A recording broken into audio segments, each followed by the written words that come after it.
पर इधर रूस ने दावा किया कि यूक्रेन ने उस पर मिसाइल से हमला किया है, यानी ज़ेलेंस्की का काउंटर अटैक अब रूस के अंदर भी होने लगा है।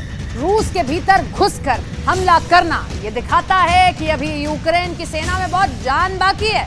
ज़ेलेंस्की आसानी से सरेंडर तो नहीं करने वाले हैं। और अब तो हालात ये हो गए हैं कि रूस हमला करता है तो यूक्रेन उसका सिर्फ जवाब नहीं देता, बल्कि करारा जवाब देता है।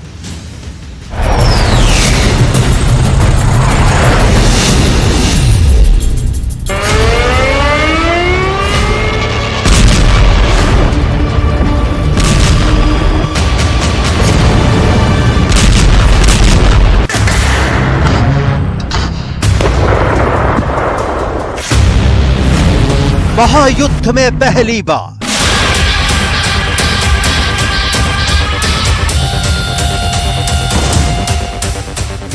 रूस पर यूक्रेन का सीधा वार।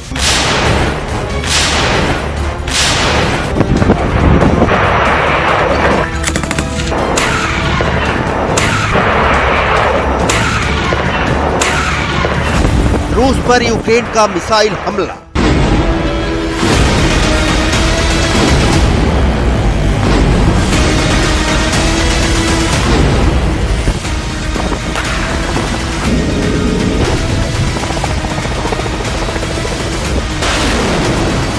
यूक्रेन की 2 मिसाइलें ढेर।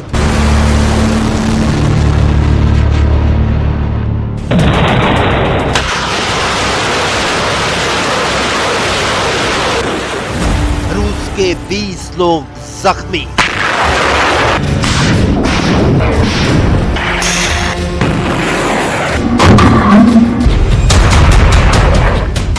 युद्ध की ये बिल्कुल नई और ताजा तस्वीर है।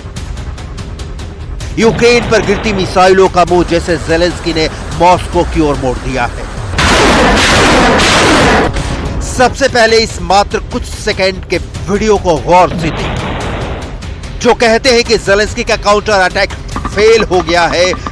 ज़ेलेंस्की की सेना रूस की सेना के सामने घुटने टेक रही है। उन्हें यह वीडियो बहुत ध्यान से देखना चाहिए, क्योंकि इसमें युद्ध की आगे की संभावना और विनाश की झलक दिखती है। ज़ेलेंस्की के रूस पर मिसाइल हमले की डिटेल दिखाने से पहले रूस ने इस हमले पर क्या कहा है उसे समझने की जरूरत है। रूस के दक्षिणी हिस्से में यानी तागानरोग शहर में यूक्रेन ने मिसाइल से हमला किया। रूस का दावा है कि उसने यूक्रेन की 2 मिसाइलों को मार गिराया, लेकिन इस हमले में उसके 20 लोग घायल हो गए। रूस पर ज़ेलेंस्की के हमले पहले भी हुए, लेकिन अब तक यूक्रेन इन हमलों के लिए ड्रोन का इस्तेमाल करता रहा है।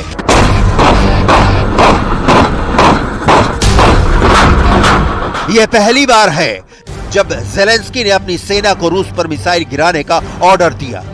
ज़ेलेंस्की की यह मिसाइल कैसी है इसकी डिटेल आपको आगे दिखाएंगे।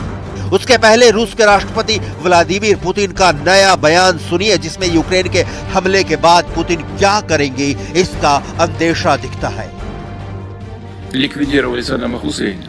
Они забыли, как они действовали в Ливии, без всякого решения Совета Безопасности ООН. Они забыли о том, что они разрушили ситуацию в Судане. Они забыли о том, что они вторглись в Сирию. Плевать они хотели на устав ООН. Они вспоминают о международном праве только тогда, когда считают, что эти инструменты можно использовать против кого-то. В данном случае против России. Ничего у них не получится.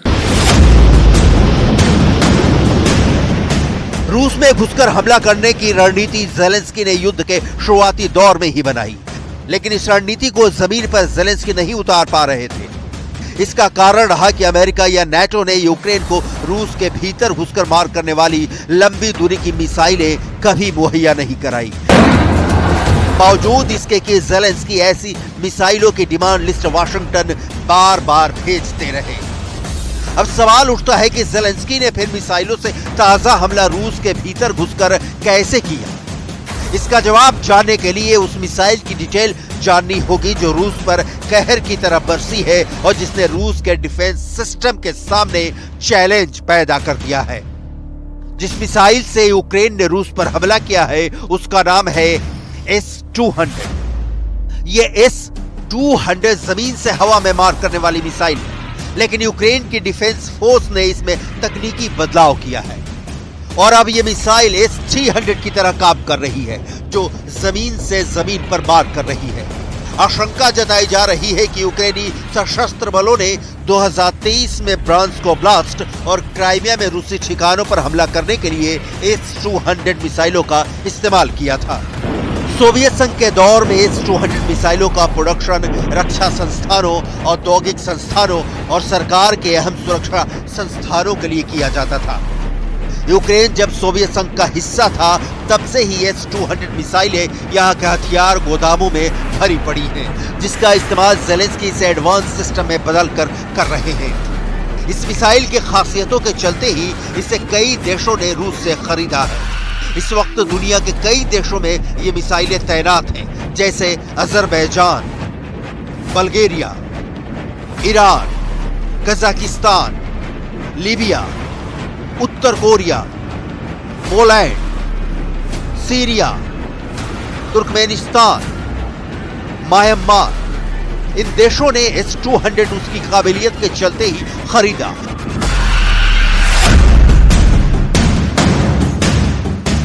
लेकिन आधुनिकता की दौड़ में ये मिसाइलें अपग्रेड नहीं हो पाई और ज़ेलेंस्की ने यही काम कर दिखाया। S-200 को जमीन से हवा में मार करने वाली मिसाइल की जगह जमीन से जमीन पर मार करने वाली मिसाइल बना डाला। इन मिसाइलों की तैनाती ज़ेलेंस्की ने रूस के दक्षिणी बॉर्डर पर किया है, जहां से रूस के कई अहम शहर बहुत करीब हैं और उन्हें आसानी से निशाना बनाया जा सकता है। रूसी राष्ट्रपति व्लादिमीर पुतिन ने कहा कि रूस अब पक्के तौर पर कह सकता है कि यूक्रेन ने जवाबी हमले शुरू कर दिए हैं।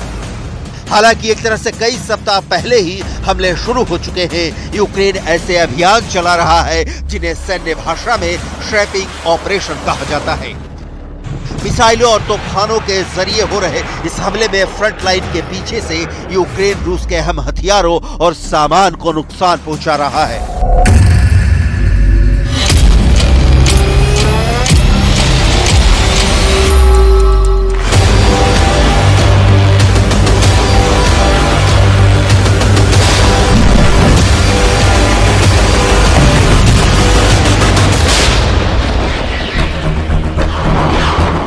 यूक्रेन का रूस पर मिसाइल से हमले का मतलब है कि ज़ेलेंस्की हार के कितने करीब हैं, ये क्लियर हो गया है।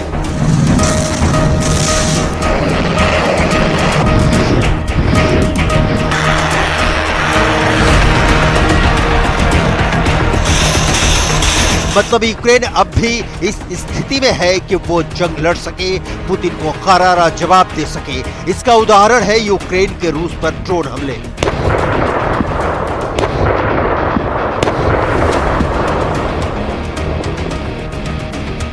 24 जुलाई रूस ने आरोप लगाया था कि यूक्रेन ने मॉस्को में 2 ड्रोन से हमला किया। रूस के कब्जे वाले क्राइमिया में यूक्रेन ने 17 ड्रोन से हमले किए। 5 जुलाई मॉस्को की 2 बिल्डिंग्स पर 5 ड्रोन से हमले का आरोप लगा। 3 मई इससे पहले राष्ट्रपति पुतिन के घर क्रेमलिन पर 2 ड्रोन से अटैक किया गया। दोनों ड्रोन क्रेमलिन के डोम पर क्रैश हुए थे।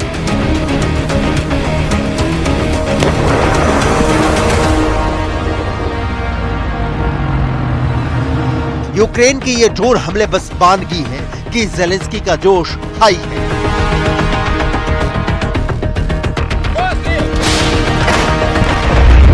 ड्रोन के बाद अब यूक्रेन रूस को मिसाइलों से भी निशाना बनाने की स्थिति में है। इस तथ्य के बावजूद कि यूक्रेन के पास मिसाइलों की तादाद रूस के मुकाबले शून्य है। इस तथ्य के बावजूद कि रूस ये दावा करता है कि उसने यूक्रेन के कई ड्रोन हमले को नाकाम कर दिया है।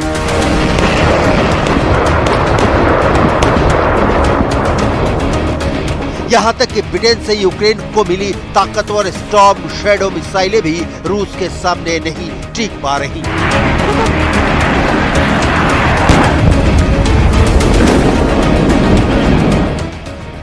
पंद्रह मई को 1, 16 मई को 7, 20 और 22 मई को अज्ञात संख्या में और 26 मई को 2 स्टॉर्म शैडो मिसाइलों को इंटरसेप्ट किया। स्टॉर्म शैडो मिसाइलों को मार गिराने के लिए रूसी सेना को अपने एयर डिफेंस सिस्टम में कई अपग्रेड करने पड़े।